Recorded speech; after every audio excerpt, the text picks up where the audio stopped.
At Raising Financial Freedom, we're on a mission to inspire and empower financial freedom to every parent so that they can pass it along to their children. Through engaging stories, expert advice, and actionable tips, our podcast is transforming lives and helping listeners take control of their financial futures. Your support helps us produce high-quality, impactful episodes, expand our reach to underserved communities, and keep this life-changing content free for everyone. Whether it's $5, $10, or any amount, every donation fuels our mission and makes a difference. You can donate by clicking the heart-shaped link next to the social icons or the link at the bottom of the show notes. Once again, thank you for supporting Raising Financial Freedom and joining us in creating a world where financial freedom is within everyone's reach. Together, we can make a difference. Today, on episode 16 of Raising Financial Freedom, we are going to talk about credit. And joining us today will be Daniel Massimino, the founder of Credit Connection. Now, credit is one of the first things that our children are going to bump into. That and school debt. Today, we'll be taking a look into credit, and it won't be our last time that we look at it. We're definitely going to be taking a look at credit throughout the year, more than once and at several angles. Daniel is here with us today to take a look at the good, the bad, and the ugly when it comes to credit. He's also here to share gems with us about how to start your child off into credit the right way. So yeah, let's start this. Do you hear her? I do. Dad, hurry up and turn on the music.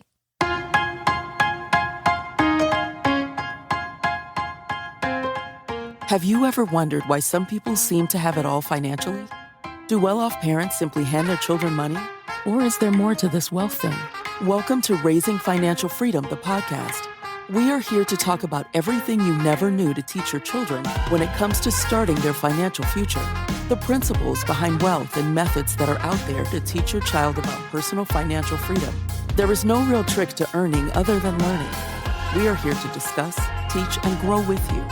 Raising Financial Freedom, the podcast, with your host and concerned parent, Eric Yard. Let us get right into today's show. Welcome to another episode of Raising Financial Freedom. I would like to welcome Daniel Massimino.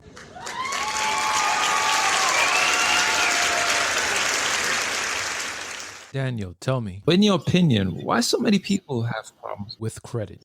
I think most people have the wrong information or aren't even aware of the impact that credit plays on their life, and especially how much money it ends up costing you over the course of a lifetime. And I don't think that people really see the effects of having bad credit until some life goes on, some life events happen. You know, they finish college, they get a job, and they're settling into their job, and now they're looking to buy a car, they're looking to buy a house, they're looking to start a family, and now they start to see the impact of what not having credit at all has on their life, or having bad credit has on their life.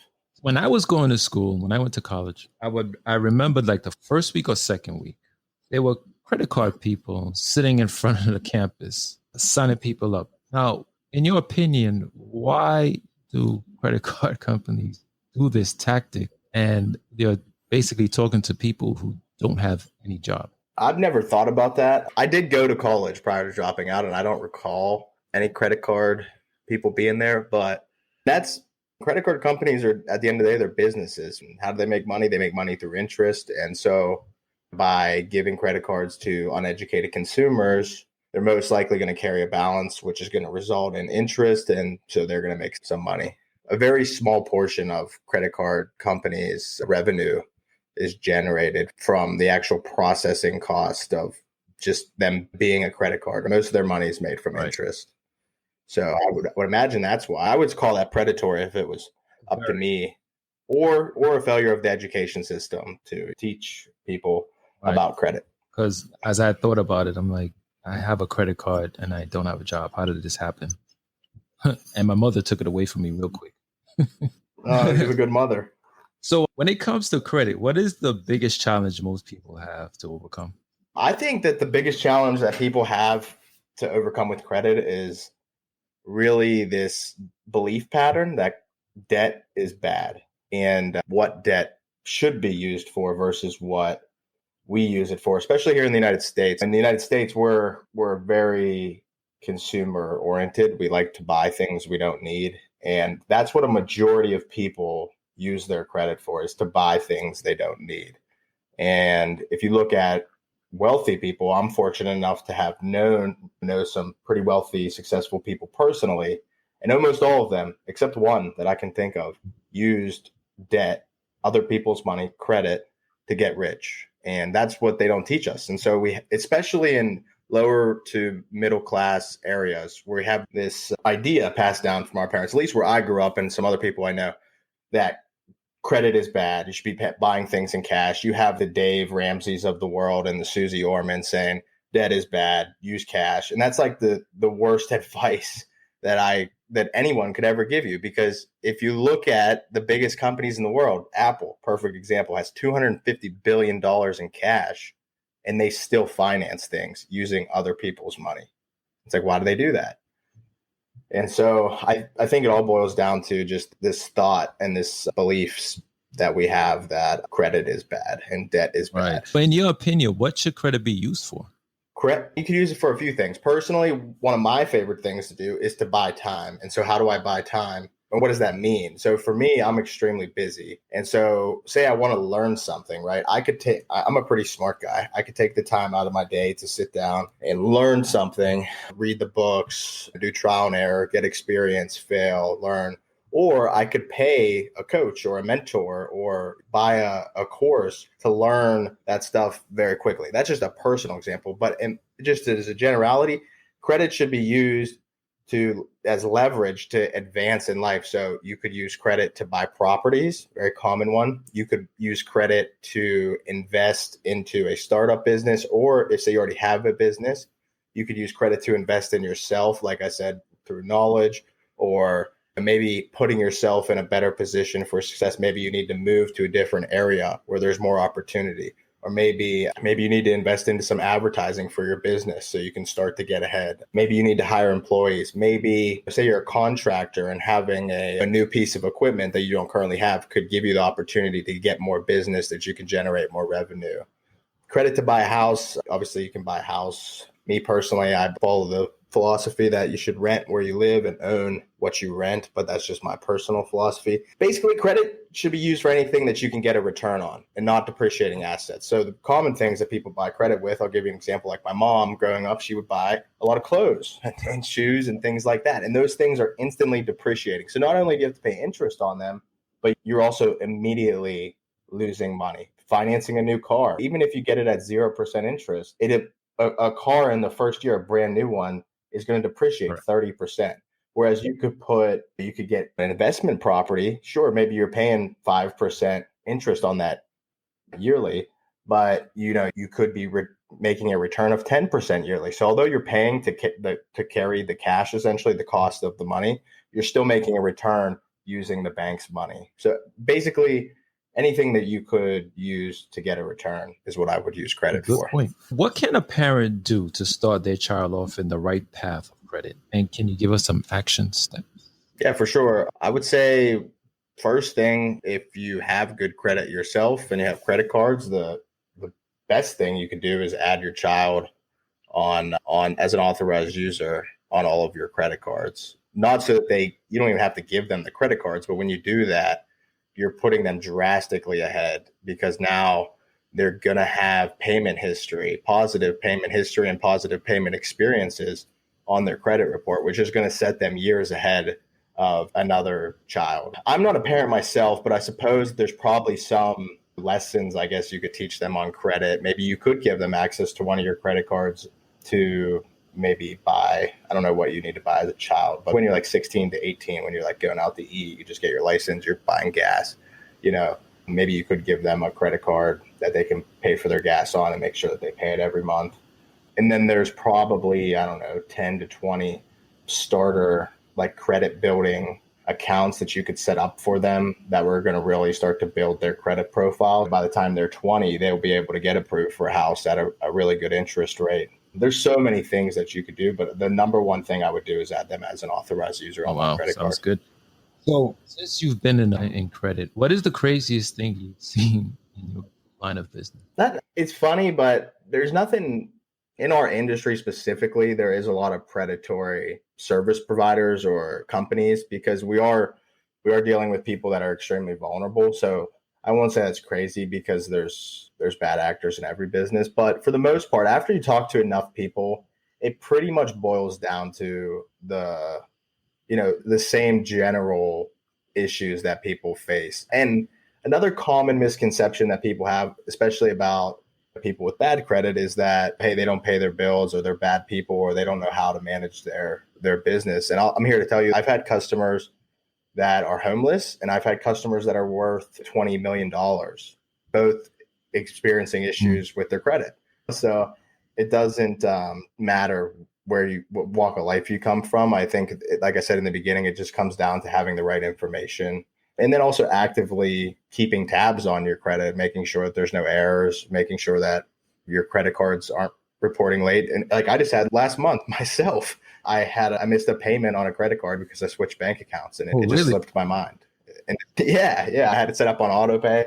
And so it's just things like that. But I haven't seen anything too, I don't, nothing out of this world as far as like issues. It's just really common things. People get divorces. That's a really, big one for reasons having bad credit. The wife says, hey, I don't want to pay for the house anymore. The husband says, screw you, I'm not paying for the car. And now they both have bad credit, and then that's going to follow them for at least 7 years. Oh, I never So thought about it that way. yeah, divorce is a really common Wow. one. How does the divorce affect credit? And what I'm trying to think the angle, but I'm not. The divorce itself doesn't have anything to do with the credit, but what happens typically in a marriage, maybe the husband, it depends because some couples have a shared bank account and all the money comes out of that. And some couples, like my parents, for instance, my dad pays for the car insurance, my mom pays for the house. Say they were to get divorced. Now the man's like, I'm not paying for your car anymore. And the woman's like, screw you, I'm not paying for the house. And then bills just don't get paid. And now late payments start to rack up, things start to go into collections. It's just a very common theme among divorces. Another one, entrepreneurs, successful entrepreneurs and unsuccessful entrepreneurs. Pretty much every entrepreneur fails at one point or another. And and also it's very inconsistent when you're first starting your business. So entrepreneurs tend to have bad credit. And then you have like your college kids, right? That just don't know anything about credit. They get that credit card from that guy trying to get people to sign up for credit cards, and then they spend it on beer, and then they're like, all right, I'm just not paying for this, not realizing the effects that it's going to have on them for a decent portion of their life. When did you realize you had a passion for credit repair? Probably, it's not so much. I have a passion for helping people, and that's just ingrained in me from my parents. They just really like to help people. If you called my dad and said, hey, Dan, my dad's name is also Dan, I'm stuck on the side of the road, I have a flat tire, can you help me out? He wouldn't even ask you who you are. He'd be like, all right, I'm coming to help you. And so I just enjoy helping people. And then also being that I filed bankruptcy when I was 21 for my first business, and then seeing the effects that had on pretty much every area of my life moving forward, I understood the real world problem that it has for people. And so understanding the problem and enjoying helping people just makes me enjoy it. And then a large part of it is talking to business owners. I mean, we do repair credit, but then we also help business owners build business credit and get access to business funding so they can either start, grow, or scale their business.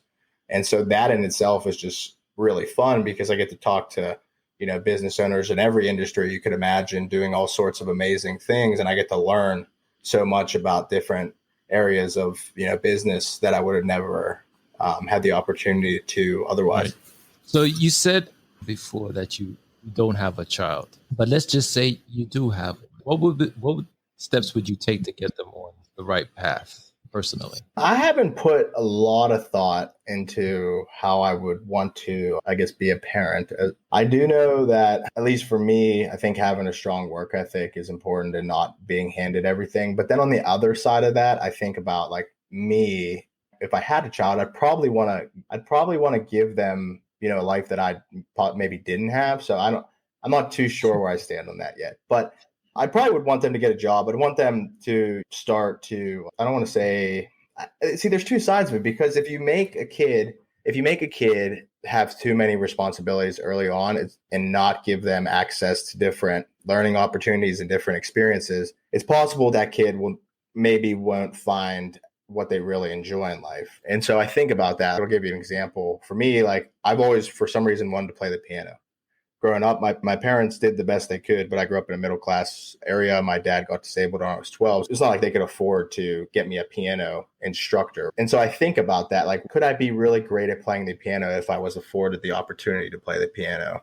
And would I want my child to have the opportunity to follow different experiences, different passions, different hobbies, and see what they really enjoy? And I lean towards the side of I would want to, if I could, if I had the means, which I work my ass off so that I can take care of my family in the future.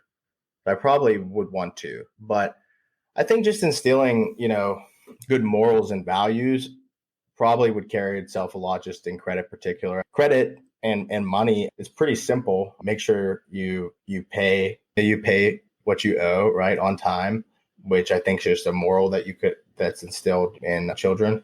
And also saving. I would probably start a savings account for them probably when they're born. I know there's a specific college savings account I can't think off at the top of my head. And that's what I would do. And then once they're at the age where they start to have an idea of what money is, maybe come up with some creative ways to have them to start contribute to that savings, and then show them what that will be when they're 40 or 50 and what that could amount to. For instance, I'm on a $1,300 a month savings plan right now, which it just at the average rate of return will be worth about 10 million by the time I'm 65, which is staggering because it's only 600. It's a total of $620,000 that I will have invested, and it'll be worth 10 million when I retire. So that's pretty amazing. And I think if you could show a child what that could amount to, it would be pretty awesome. You show that to a lot of people, that would amount to, I think it'll be pretty awesome when they think about it. It blew my mind. It really blew my mind because up until this point in my life, I've been, trying to find my path. Like I said, my first business failed and this business is going well. And so I never really focused too much on the saving part of it. I've focused more on the earning part because you can only cut your expenses and save so much, but you can earn unlimited amounts of money. And so when I look at what has more upside, trying to save or trying to earn, earning has way more upside. And the world we live in today, there's so much opportunity. I like to keep my focus there. And then I heard a good rule of thumb once, which was you need to get a point in your life where you can save 40% of your income.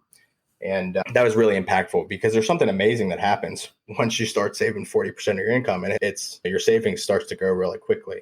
And so you have two ways to get there. You can either, say you make the average $52,000 a year, but to get to save 40% of your income would be pretty difficult because at $52,000 a year with living expenses, rent, or if you have a mortgage, you got to pay for a car, gas, food, clothes, insurance. There's a lot of expenses, right? So saving 40% would be pretty difficult. But if you could increase your income, say to 100,000, keep your standard of living the same, you could save 40% pretty easily.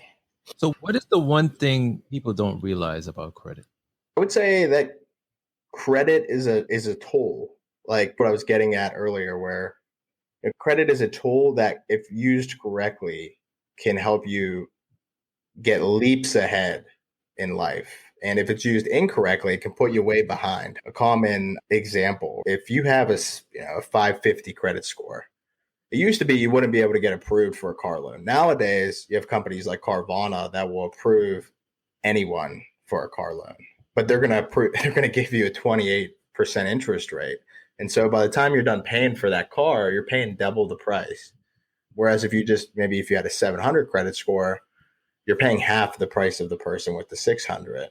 So when you look at that, it's a lot of money. Just on a $10,000 car, the difference is about $10,000 over 5 years. Most people finance a car over 5 years.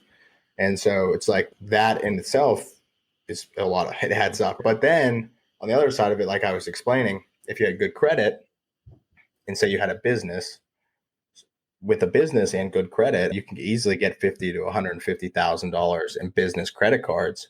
And to give you an example, if you were to just invest that money into something like Facebook ads, and you were in my business where Facebook ad generally returns five times on the dollar. So in other words, I put $1 into Facebook ads and I make $5.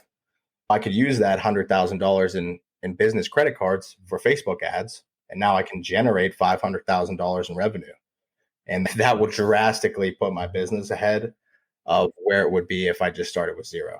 The other side of it is that there's a risk that comes with it. So if you use business credit particularly correctly, it's non-personally guaranteed, which means if your business failed, you wouldn't be personally liable for it. And again, there's a lot to it, but at the very simplest form, credit is a tool that should be used on things that get you a return in life and not for things that depreciate, like cars, jewelry, clothes, things that add no real value to your life. Obviously, if you don't have clothes, well, yeah, you need some clothes, right? But you get the point. You definitely need some clothes. All right, Daniel, I want to thank you for coming out to the show. Let the listeners know where they can find you, how they can get in reach with you, and what you have coming up in the future. Yeah, so the easiest way to get in touch with me would be through Instagram. That would be at dan.pgh, or Instagram at the credit connection. In the future, really have two major things going on. One, be moving more towards providing a full suite of services for small business owners outside of just credit and finance, for all the boring things like bookkeeping, marketing, social media management, basically everything that business owners don't have time for but need to do. And the other thing, more education, maybe some courses around credit and finance and ways to get ahead in life. Now, with talking with Daniel, I learned a lot of action steps that I can take today, with the main one being, if you have good credit, put your child on your credit cards right now so you could start their credit history today. Whether you're for credit or against credit, why not get them started on the right step in order for them to know what exactly is going on with their credit? Another great point that I taken out of that conversation was leverage credit to get assets, not liabilities. Now, you know this is not being taught in schools. So tell me, what is stopping you from teaching your child about this?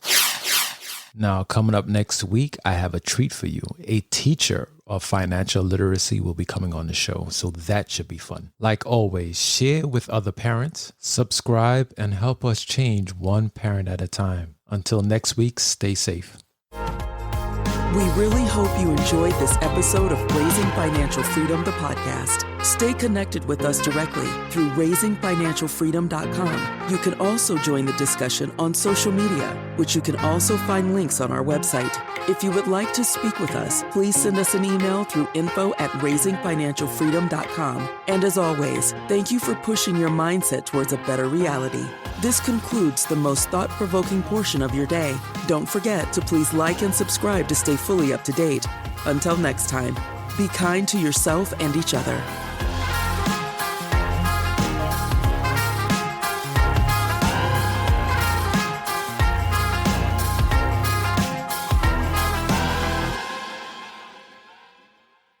Before you go, I wanted to tell you about a new option called Fan Mail, which uses text messaging to give our listeners the ability to text our show directly. There is a link in every episode at the top that will say, "Send us a text." You can use that link to text the show. When a listener clicks the link in our episode description, a new text message will open on your device directly to the show. It's that easy. So tell me what you think, what else you want to hear out of the show, or simply your thoughts on that episode you just heard.